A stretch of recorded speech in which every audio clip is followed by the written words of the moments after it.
Assalamualaikum warahmatullahi wabarakatuh. Alhamdulillahilladzi hadana li hadza wa ma kunna linahtadiya laula an hadanallah.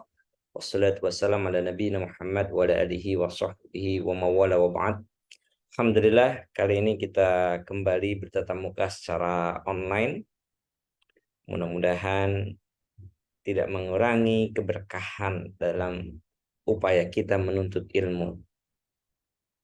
Kali ini kita akan membahas salah satu topik yang menarik di dalam mikro Islam, yaitu berkaitan dengan bagaimana teori konsumsi dalam Islam. Saya coba share screen terlebih dahulu. Mudah-mudahan sudah terlihat dengan jelas. Theory of Consumption in Islamic Economics. Ini saya coba improve dari slide yang dibuat oleh Pak Lukian. Kebetulan beliau juga termasuk yang mengajar mikro Islam sebelumnya. Baik, untuk tujuan kita akan belajar tentang bagaimana konsep konsumsi dalam Islam. Kemudian juga kita bahas tentang perbedaan antara need and wants. Dan juga kita akan bicara tentang utility, choice, dan juga qanaah insya Allah. Berkaitan dengan consumer behavior after COVID-19. Jadi setelah COVID-19 beberapa tahun yang lalu, efeknya masih sedikit terasa saat ini. Bahwasanya yang paling dicari oleh orang itu adalah online shopping. Perilaku yang berubah dari konsumen setelah pandemi, dampaknya masih ada, yaitu terkait dengan online shopping. Orang lebih suka berbelanja dengan secara online. Bahkan terakhir kita mendengar bagaimana TikTok Live, ya, berkaitan dengan TikTok Shop, itu ditutup oleh pemerintah. Kemudian food delivery, berkaitan dengan orang senang sekarang itu pakai GoFood, pakai GrabFood gitu ya. Jadi minta diantar daripada keluar rumah untuk beli makanan. Contact free lifestyle, sangat mudah dalam bergaul ya.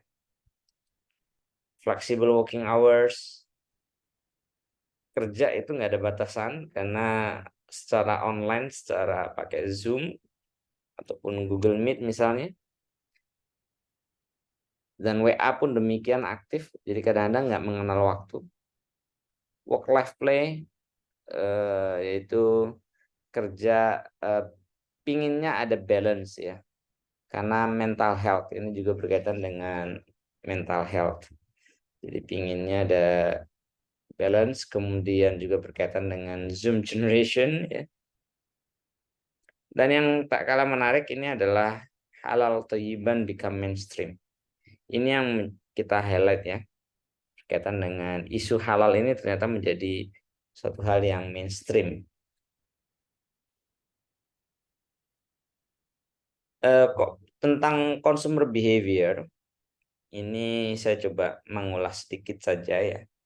Berkaitan dengan bahwasanya di dalam teori konsumen kita mengenal adanya consumer preference, budget constraint, sama consumer choice. Nah, ini hal yang kita pelajari ini di ilmu konvensional. Ini coba saya jelaskan sedikit bahwasanya konsumen itu punya preference, punya cita rasa, punya keinginan. Tapi dia juga punya budget ya. Dan jika dia harus membuat suatu pilihan. Jadi dia punya keinginan tapi anggarannya terbatas, maka dia harus membuat suatu pilihan. Berkaitan dengan preference, preference ini dianggap komplit bahwasanya orang itu bisa membuat suatu keputusan mana yang lebih baik dengan yang mana, atau apa A dan B sama saja tingkat kepuasannya, ataukah mana yang lebih tinggi, mana yang lebih rendah. Transitif, adanya konsistensi, Kalau kita bilang A lebih baik dari B, B lebih baik dari C, maka A lebih baik dari C. Kemudian consumer always prefer more of a good to less. Konsumen itu suka mencari yang lebih banyak lebih baik.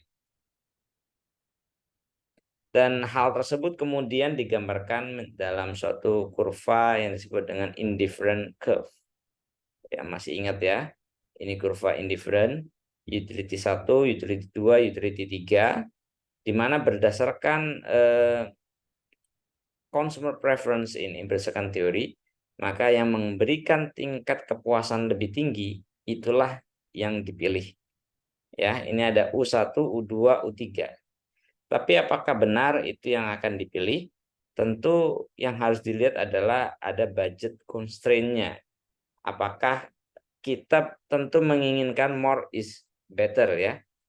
U1, U2, U3 kita menginginkan yang U3. Tetapi tentu ada keterbatasan, diantaranya adalah keterbatasan budget.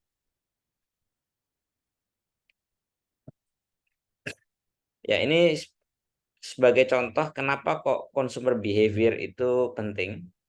Bahwasanya sebagai contoh kalau kita mau buat restoran atau mau buat kafe, maka sebagai seorang entrepreneur kita akan bertanya tentang atau kita harus mengambil keputusan tentang kapan kita harus membuka restoran ataupun mengenalkan menu baru dan berapa banyak alokasi modal kita yang harus diikutkan atau harus digunakan untuk membangun bisnis tersebut.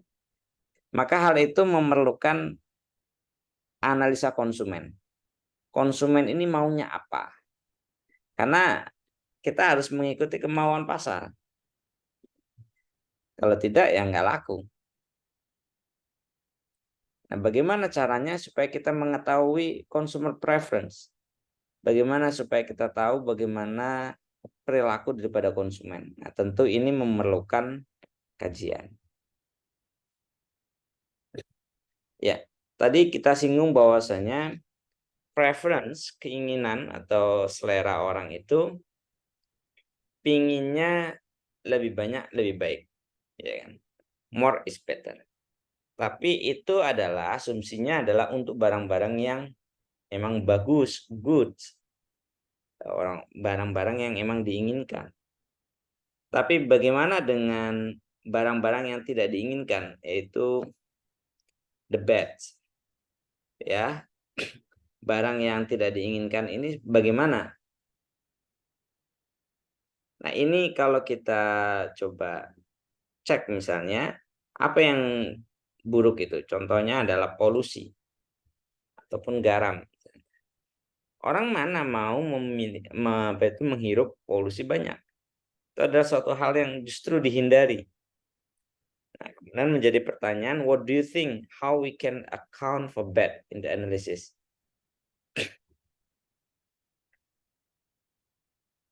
Lalu bagaimana dengan hal yang haram?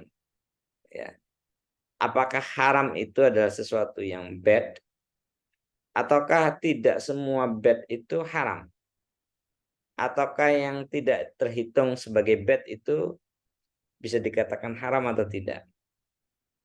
Nah, ini adalah dua hal yang berbeda.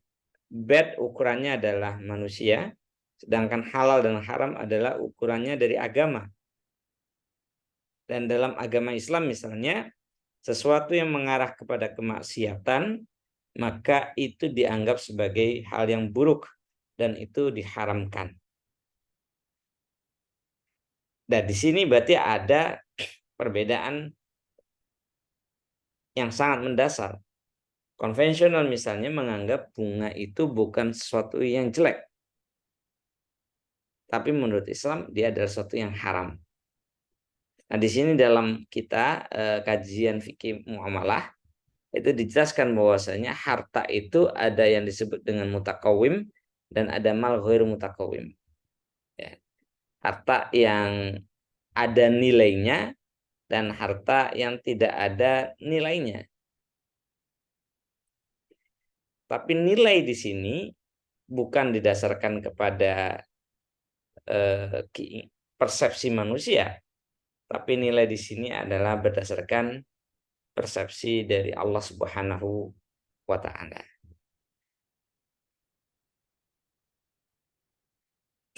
Ini sebagai pit stop, sebagai kita rehat sejenak, nanti coba kalian sambil mempelajari di YouTube ini, silakan diklik link di sini kalau kalian ingin, atau bukan kalau kalian ingin ya, tapi kalian coba buka ini dan coba pelajari berkaitan dengan apa pentingnya belajar consumer behavior dan juga apa sih sebenarnya consumer behavior.